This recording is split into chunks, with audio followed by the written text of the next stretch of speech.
Teen pregnancy sometimes could be attributed to curiosity, peer pressure, rape, poverty, and sexual abuse.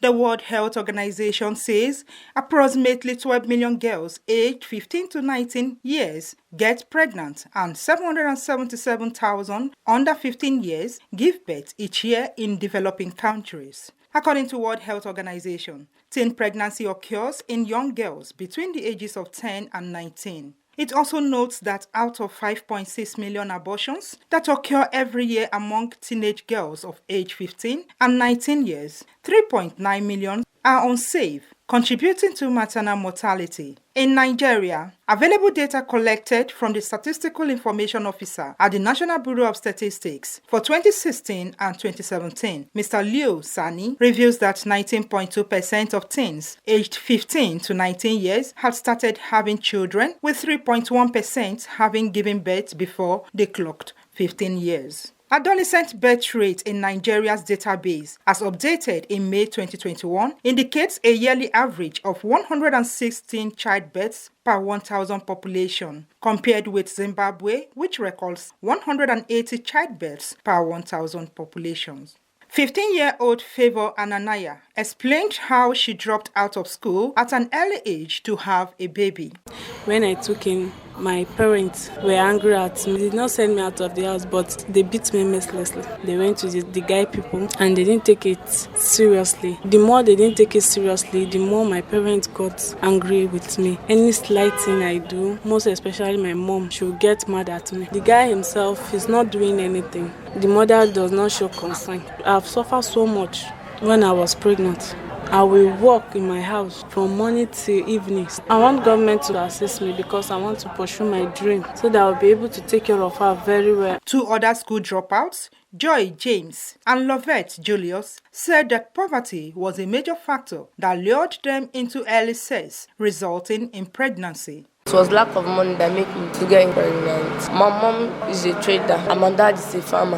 My parents were very angry with me. They asked me to leave their house and I moved in with the guy till I was delivered. I delivered through operation safe because I couldn't deliver by myself. Because of the baby, I can't go back to school. I don't know who I'm to keep the baby with. And she's still sucking. She hasn't started eating yet. I took in when I just wrote my junior WAEC then. The person abandoned me. Even when my mom tried to communicate to the person was putting blames and insults on me. So we decided taking care of the pregnancy. My mom has been there for me. The child is 2 years plus now. Pregnant teens Tina Garuba and Rahina Daniel, 15 and 14 years respectively, who were impregnated by teenage boys, attributed it to ignorance and poor awareness about sex education. I'm 14 years old girl. Then I get pregnant when I was just finishing my work for junior school. And my husband self that get me the pregnant did not even care about me. He rejected the pregnancy. And now self my parents are not happy. They are even beating me on top. I don't even have food to eat. And I don't even have money to register for antenatal. My parents, they don't have money. They are going to farm. Now that I'm pregnant, I still have toilet infection. It used to scratch me on my private parts. I'm 15 years old. I just went to junior YM. And the boy that pregnant me, he was helping me out, giving me money to eat. So that was why the pregnancy came. And I lost my dad immediately I finished junior YM. My mom does not work. We used to survive with our rashi cells.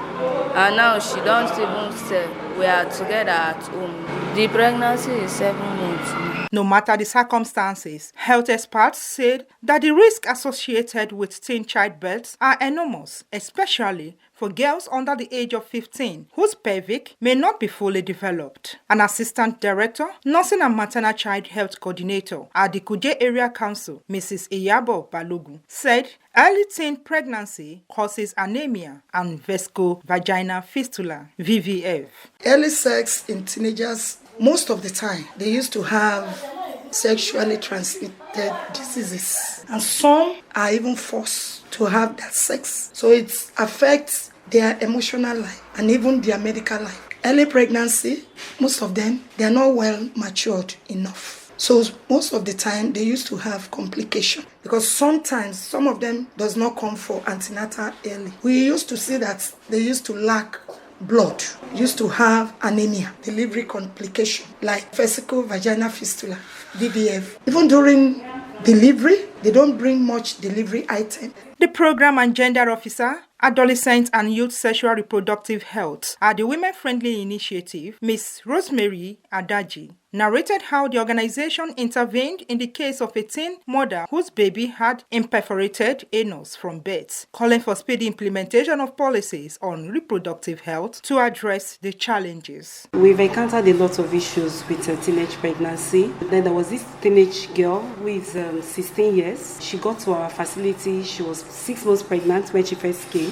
She doesn't have a father and she doesn't have a mother, and she's being catered for by an older sibling who also finds it difficult to make ends meet as well. We had to support the girl to ensure she registers for antenatal services.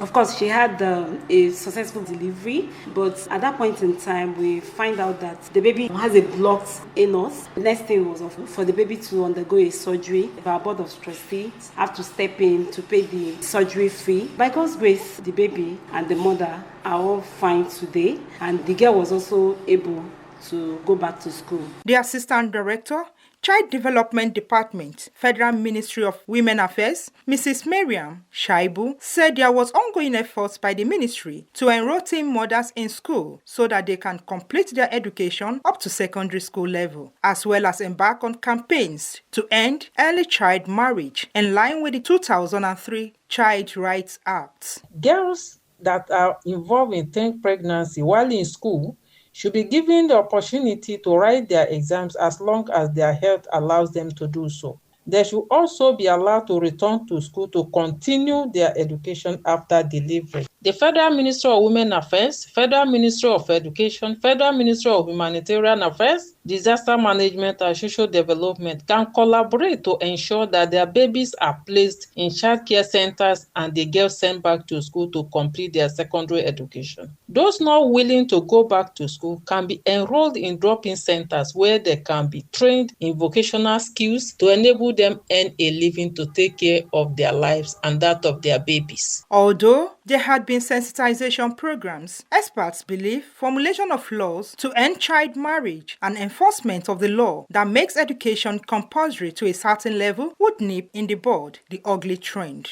This, the expert says, would also ensure success towards reducing teenage pregnancy in Nigeria. This story is supported by the Media and Gender Project of the Premium Times Center for Investigative Journalism, Create Safe Spaces. I am Julian Osamutu.